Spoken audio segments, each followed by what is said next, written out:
Good morning, dear children. Welcome to the new academic year 2020 2021. Welcome to your first online session for this academic year.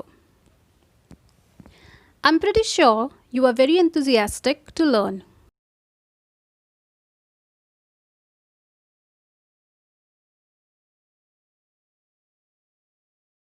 So let's get started with our first science chapter, Living World and Classification of Microbes. The living world comprises an amazing diversity of living organisms. The habitats in which we find living organisms, be it coal mountains, deciduous forests, oceans, freshwater lakes, deserts, or hot springs, etc., leaves us speechless. And we have already studied a lot about it in our previous standard. How organisms on Earth have adapted according to geographic regions, food ingestion, defense, etc. According to 2011 census, around 87 million species of living organisms are found on the earth, both land and sea. So isn't it essential to divide them in groups? So today we shall learn how the living organisms are divided into groups and subgroups considering the similarities and differences. Robert Harding Whittaker divided living organisms into 5 groups.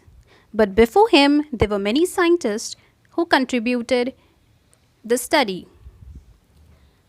Carl Linnaeus in 1735 divided living world in 2 kingdoms, Vegetalia and Animalia. Haeckel in 1866 considered 3 kingdoms, Protista, plants and animals.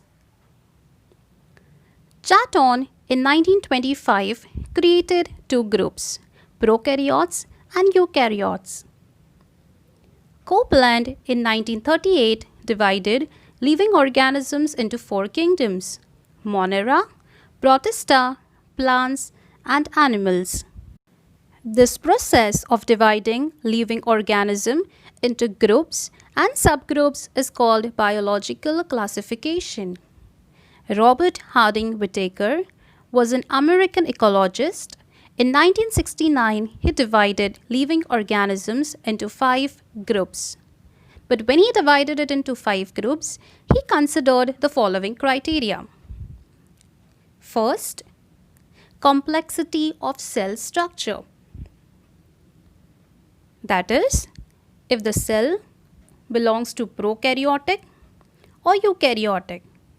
Prokaryotic meaning before kernel, which means there is no well-defined nucleus, and eukaryotic meaning through kernel, which means it has a well-defined nucleus. Second criteria was complexity of organisms. If the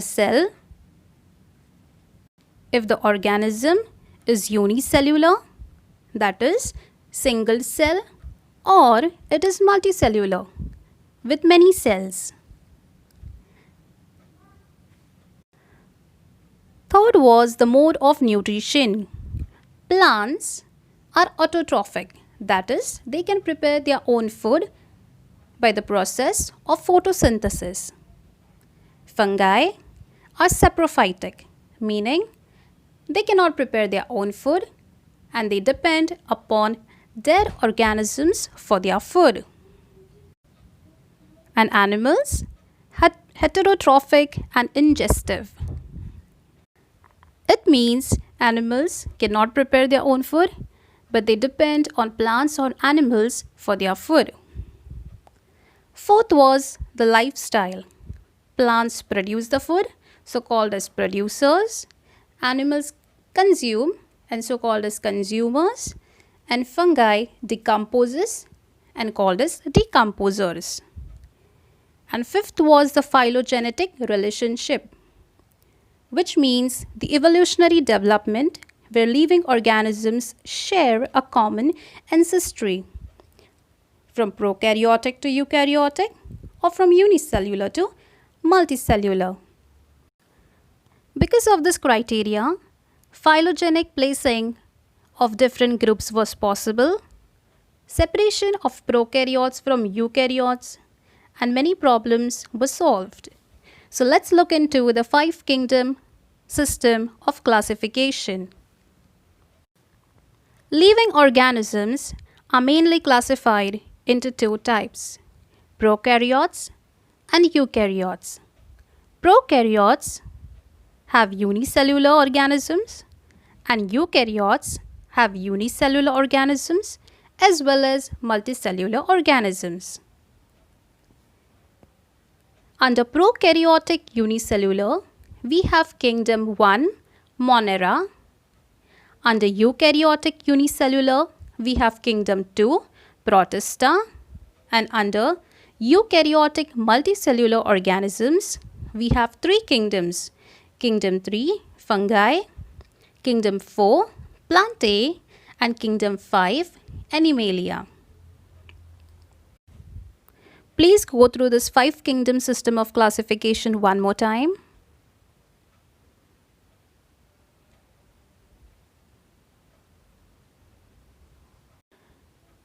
Now let's learn about kingdom 1, Monera, in detail. Now if you take a small drop of curd on a clean glass slide and if you dilute it with little water, carefully keep a cover slip and observe it under a high power compound microscope. You will see moving small rod-like microbes and they are called as lactobacilli bacteria. All types of bacteria and blue-green algae are included in kingdom Monera.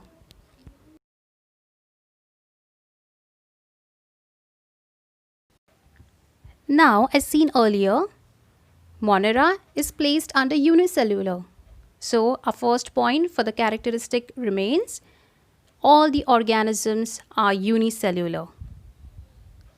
Second, now Monera can prepare their food and some cannot prepare their food. They have to depend. And that's why our second point is, they may be autotrophic or heterotrophic.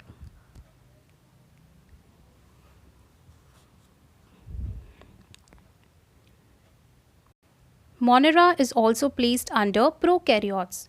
So we can see that these are prokaryotic cells without distinct nucleus or cell organelles. Now let's learn about kingdom 2, Protista. For this you will need 1 drop of pond water on a clean glass slide and just observe it under a low power and high power microscope. You will see some microbes moving which are irregular in shape. These are amoeba. Now, just like Monera, Protista is also placed under unicellular. So can I say Protista are single-celled organisms but with well-defined nucleus enclosed in a nuclear membrane. They have pseudopodia or hair-like cilia or whip-like flagella for locomotion. Locomotion means movement from one place to the other. Protista are autotrophs or heterotrophs. Autotrophs include Euglena and Volvox contain chloroplast. And heterotrophs include amoeba and paramecium. Now let's move to our next kingdom, fungi. Now you all are familiar with what fungus is. This experiment we've been doing since our 5th grade. And the experiment included, take a moist piece of bread or chapati, keep it in a container with lid for 2 to 3 days. After 2 to 3 days, you will see cotton thread like tuft is growing on the surface of the bread or chapati. Take a smaller piece, place it under the microscope and observe it. What you see is actually fungus. Characteristics of fungi are they are non-green, eukaryotic and heterotrophic organisms. They are non-green since chloroplast is absent in them. They are placed under eukaryotic. And why heterotrophic? Because they cannot prepare their own food, but they have to depend upon someone for its food. Second, most of them are saprotrophs. As explained earlier, saprotrophs means they are depending on the decaying organisms for their food. Third, their cell wall is made of a tough and complex sugar called chitin. Then some fungi are trade-like and many nuclei are present in the cytoplasm.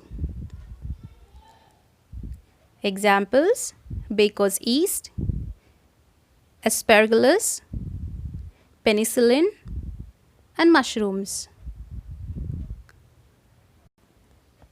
Now students, there are many systems of classification which are introduced after the Whittaker's, but Whittaker's classification is widely accepted everywhere.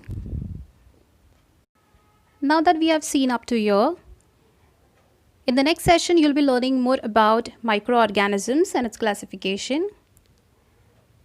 So that's it for today. Please go over the video again.